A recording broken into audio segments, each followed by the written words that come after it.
How to put pictures on TikTok comments. Now this is very easy and very basic thing to do.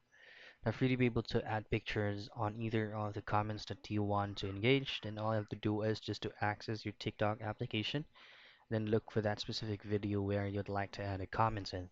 Now choose on these icon right here below the heart, and then if you choose on add comment, it is usually indicated here as a video icon. Now, if you tap on that icon, you can just go ahead and insert pictures or video from one of those comments. Now, if it is not visible on your end, then all you have to do is just to update your TikTok application to the latest version.